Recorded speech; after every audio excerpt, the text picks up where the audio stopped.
Merci, monsieur. Le président. Nous traversons un moment sombre dans l'histoire de notre pays. Samedi, Donald Trump a décidé d'entraîner le peuple américain dans une guerre imprudente et illégale contre l'Iran. Une guerre fondée sur des mensonges. Une guerre lancée sans menace imminente pour notre nation.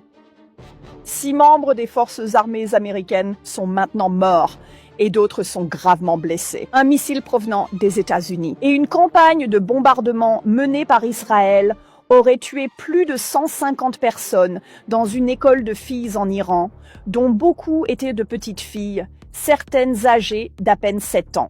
Et maintenant, la violence se propage à travers le Moyen-Orient, avec la menace que cette violence s'étende jusqu'aux États-Unis. Et pourquoi ? Pour une autre guerre sans fin que le peuple américain ne veut pas ? Notre Constitution est claire. Seul le Congrès peut déclarer la guerre. C'est parce qu'une seule personne ne devrait pas avoir le pouvoir d'entraîner tout notre pays dans une guerre imprudente. Mais c'est exactement ce que Donald Trump a fait. Il a prononcé des déclarations préparées, il s'est adressé à la presse.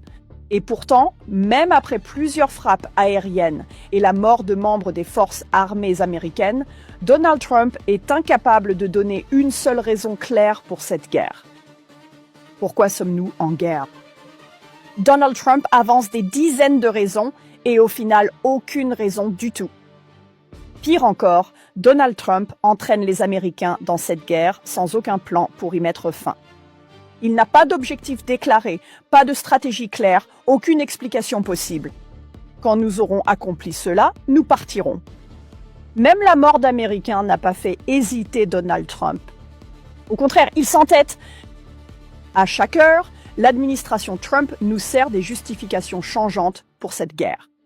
À chaque heure, il contredit une justification qu'il avait utilisée auparavant.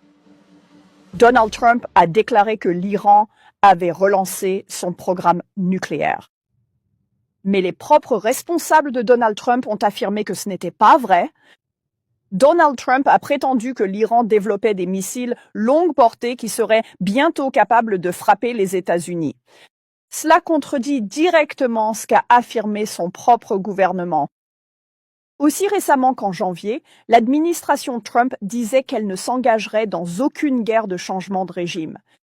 Et maintenant, ils appellent le peuple iranien à se soulever et à changer de régime. Khamenei était un dictateur autoritaire qui a du sang américain sur les mains.